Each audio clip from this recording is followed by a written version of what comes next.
नमस्कार, आप देख रहे हैं आवाज इंडिया, देश की भरोसेमंद आवाज। और मैं हूं इशिता चक्रवर्ती।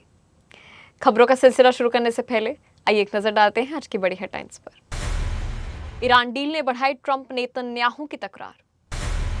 मीनाक्षी नटराजन को सुप्रीम कोर्ट से झटका। पीएम मोदी के विजन से बदल रही है दिल्ली, रेखा गुप्ता का बयान। एनसीपी एसपी के विलय पर सियासी अटकलें तेज। और भारत अफगानिस्तान ओडीआई का शेड्यूल बदला, वजह बना भारत पाकिस्तान मुकाबला। अब खबरें विस्तार से। अमेरिका के राष्ट्रपति डोनाल्ड ट्रंप के ईरान पर प्रस्तावित सैन्य हमले रद्द करने के फैसले ने इजरायल को चौंका दिया है। रिपोर्ट्स के मुताबिक इजरायली प्रधानमंत्री बेंजामिन नेतन्याहू को इस फैसले की पहले से कोई जानकारी नहीं थी और वे इससे हैरान रह गए। बताया जा रहा है कि ट्रंप प्रशासन ईरान के साथ समझौते की दिशा में तेजी से आगे बढ़ रहा है, जबकि इजरायल इस प्रक्रिया का प्रत्यक्ष हिस्सा नहीं है। इजरायल ने कहा है कि वो अमेरिका ईरान समझौते का पक्षकार नहीं है, हालांकि उसकी सुरक्षा चिंताओं को ध्यान में रखने का आश्वासन दिया गया है। इस घटनाक्रम में अमेरिका और इजरायल के बीच रणनीतिक मतभेदों की चर्चाओं को और भी हवा देती है। कांग्रेस नेता मीनाक्षी नटराजन को राज्यसभा नामांकन विवाद में सुप्रीम कोर्ट से बड़ा झटका लगा है। अदालत ने उनकी याचिका खारिज करते हुए कहा है कि नामांकन रद्द होने जैसे मामले में उचित उपाय केवल चुनाव आयोग के पास जाना है। मीनाक्षी नटराजन ने मध्य प्रदेश से राज्यसभा चुनाव के लिए अपना नामांकन खारिज किए जाने को चुनौती दी थी। उनका दावा था कि उन्होंने किसी लंबित आपराधिक मामले की जानकारी नहीं छिपाई है, जबकि नामांकन सूचना नहीं देने के मामले के आधार पर रद्द किया गया था। सुप्रीम कोर्ट ने फिलहाल राहत देने से इनकार कर दिया है और चुनावी प्रक्रिया में हस्तक्षेप से भी दूरी बना रखी है। दिल्ली की मुख्यमंत्री रेखा गुप्ता ने कहा कि प्रधानमंत्री नरेंद्र मोदी के विजन और नेतृत्व में राजधानी तेजी से विकास के नए आयाम छू रही है। उन्होंने दावा किया कि दिल्ली में बुनियादी ढांचे, सड़कों, स्वच्छता और जन सुविधाओं के क्षेत्र में बड़े बदलाव देखने को मिल रहे हैं। मुख्यमंत्री ने कहा कि उनकी सरकार विकास कार्यों को मिशन मोड में आगे बढ़ा रही है और जनता को उसका सीधा लाभ मिल रहा है। रेखा गुप्ता के मुताबिक केंद्र और दिल्ली सरकार के बेहतर समन्वय से कई महत्वपूर्ण परियोजनाओं को गति मिली है। उन्होंने विकसित भारत के साथ विकसित दिल्ली के संकल्प को दोहराते हुए कहा कि राजधानी को विश्व स्तरीय शहर बनाने की दिशा में लगातार काम हो रहा है। तृणमूल कांग्रेस प्रमुख ममता बनर्जी के खिलाफ कथित हेट स्पीच मामले में एफआईआर दर्ज की गई है। आरोप है कि उन्होंने विधानसभा चुनाव से पहले कोलकाता में एक कार्यक्रम के दौरान ऐसा बयान दिया था जिसे शिकायतकर्ता ने सांप्रदायिक सौहार्द के खिलाफ बताया है। शिकायत के आधार पर पुलिस ने मामला दर्ज कर जांच शुरू कर दी है। इस मामले को लेकर पश्चिम बंगाल की राजनीति गर्मा गई है। विपक्ष ने ममता बनर्जी पर निशाना साधते हुए कार्यवाही की मांग की है, जबकि टीएमसी से राजनीतिक दुर्भावना से प्रेरित बता रही है। फिलहाल पुलिस मामले के तथ्यों की जांच कर रही है और आगे की कानूनी प्रक्रिया जारी है।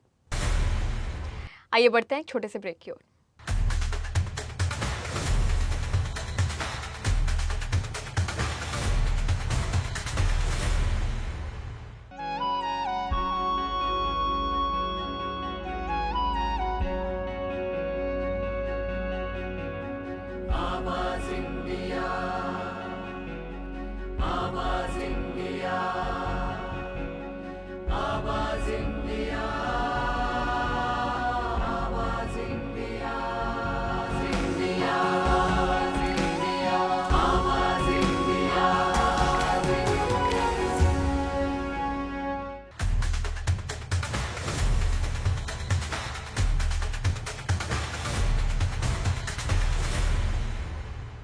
आप सभी का स्वागत है इस छोटे से ब्रेक के बाद।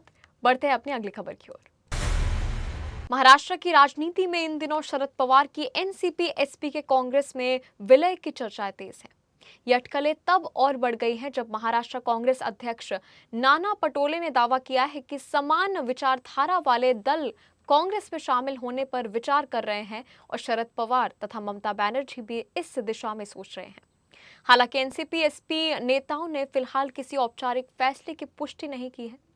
सांसद सुप्रिया सुले ने इन चर्चाओं को लेकर सतर्क प्रतिक्रिया दी है, जबकि विधायक रोहित पवार ने कहा है कि राजनीति में सभी संभावनाओं पर चर्चा हो सकती है, लेकिन अंतिम फैसला पार्टी नेतृत्व ही करेगा।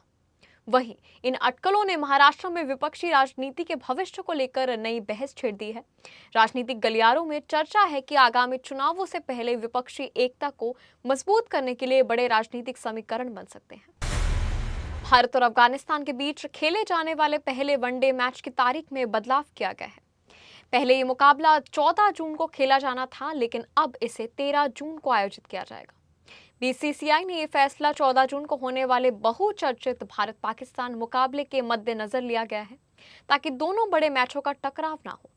अब पहला वनडे धर्मशाला के एचपीसीए स्टेडियम में 13 जून को खेला जाएगा, जबकि बाकी दोनों मुकाबले अपने तय कार्यक्रम के अनुसार होंगे।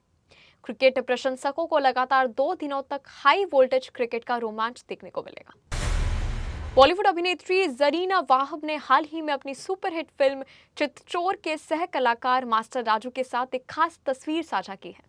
करीब 5 दशक बाद हुई इस मुलाकात ने फिल्म प्रेमियों को भावुक कर दिया। जरीना ने सोशल मीडिया पर फोटो पोस्ट करते हुए पुरानी यादों को ताज़ा किया और मास्टर राजू के साथ बिताए सुनहरे दिनों को याद किया। 1976 में रिलीज हुई चितचोर ने दोनों कलाकारों को खास पहचान दिलाई थी।